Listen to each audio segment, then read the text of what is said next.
Hello, ladies and gentlemen.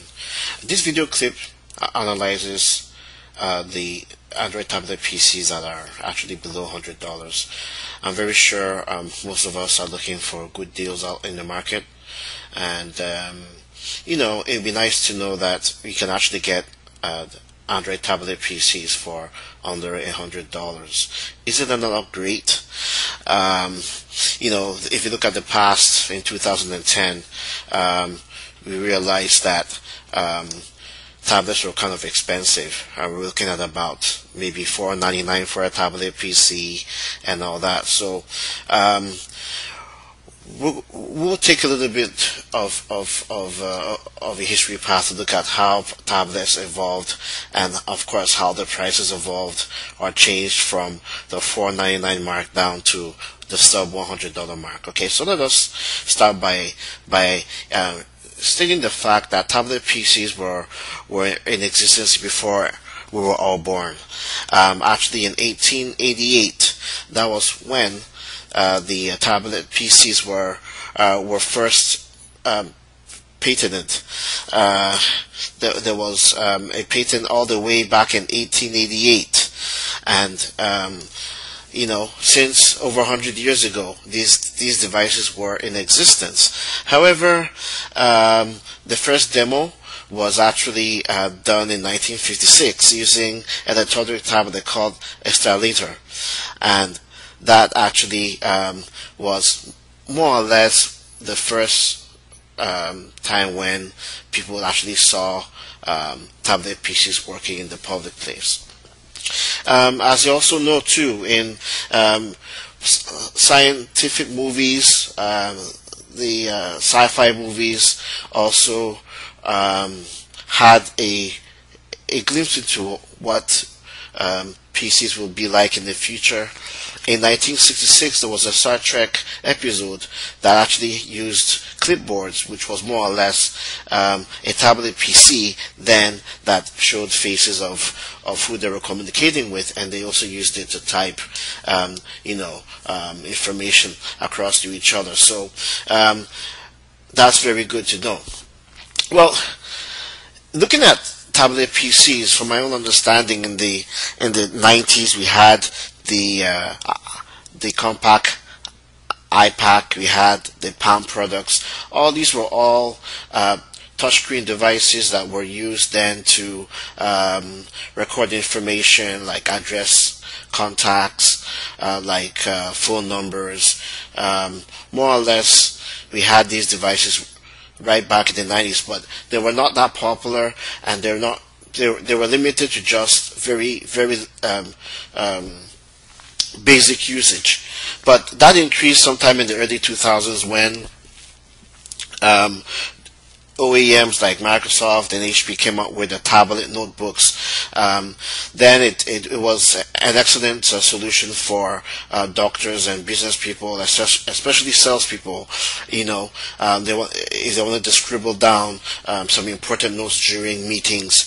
That was a device that they preferred to use. However, it wasn't that successful because one, there were a lot of glitches with the operating system then, and secondly, there was also issues concerning price, because getting a tablet notebook was about $800, $900, $1,000, and not everybody can afford that. So I guess the major winner of tablet PCs was actually Apple when Steve Jobs introduced the iPad in 2010, and I believe that was where everything actually started. That was where tablet PCs started changing for the better, and since then things also exploded. In addition to the Apple iPad, Amazon came out with a Kindle, which was also very successful far back in 2010, and that was when I started becoming interested in having an Android tablet myself. Well, look at it now.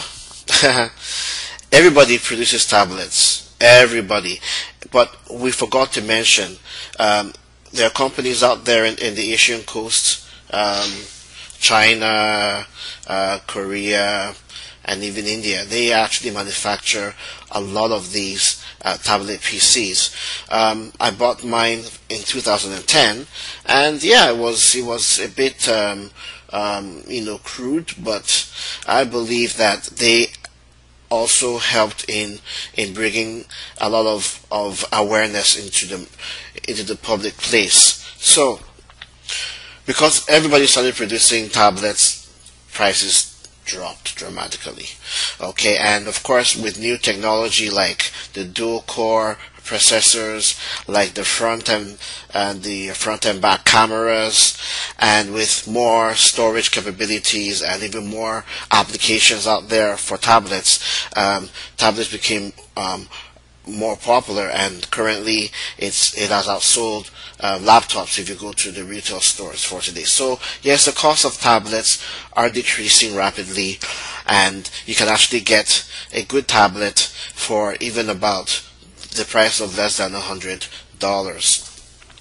Now, there's some things we need to know. There are two kinds of consumers out there in the tablet world.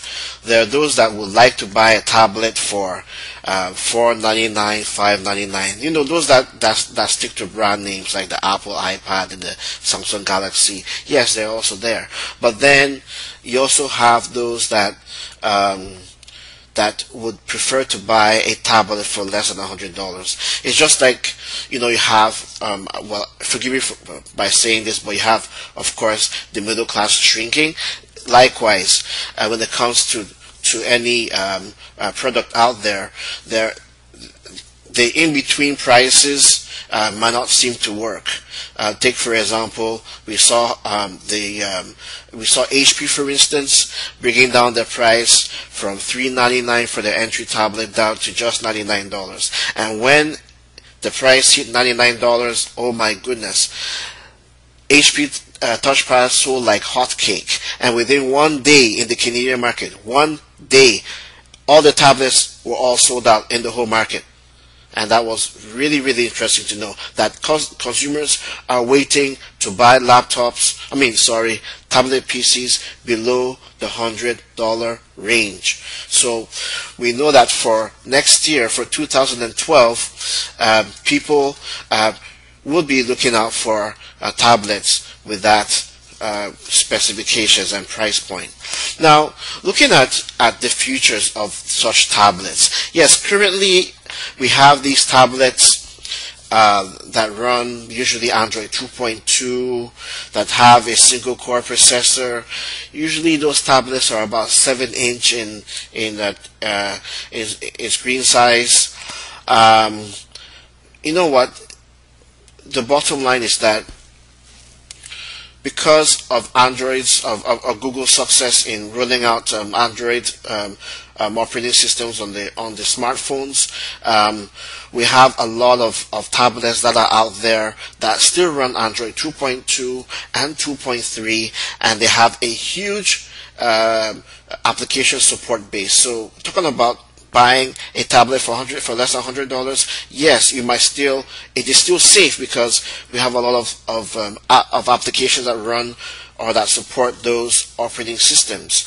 Now, something that I also want to note too is that even consumers are jumping into the bandwagon. Like they really want to buy these products now, and suppliers and even online retail stores like Amazon and the rest of them, like in the box, like even Sears, Kmart, all these stores are now selling tablets for less than $100. And for the consumer out there, is it risky to go for one? Well, you know what? Not exactly, because two reasons. First and foremost, these large departmental stores, they have excellent warranty programs, they have excellent return policies, and they have excellent customer support. So even if you buy one and you don't seem to like it, you can always return it.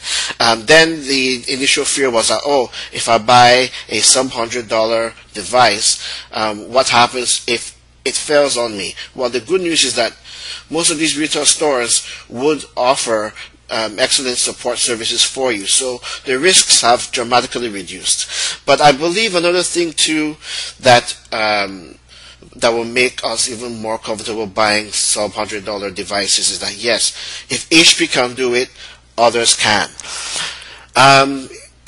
Yes, I would like to say that clearly, that if HP could sell their tablets for less than $100, then I'm very sure that other companies can also make that bold step. Again, the consumers are the winners, and I'm very sure that in 2012 they will win much more. Well, this was meant to be a brief like video clip about sub $100 Android tablets. But if you want to get some more information, go to the websites published up there, and I'm very sure you will see a nice one to go for. And again, this is the tablet PC era. Let's take advantage over this. Okay, thanks, and have a nice 2012.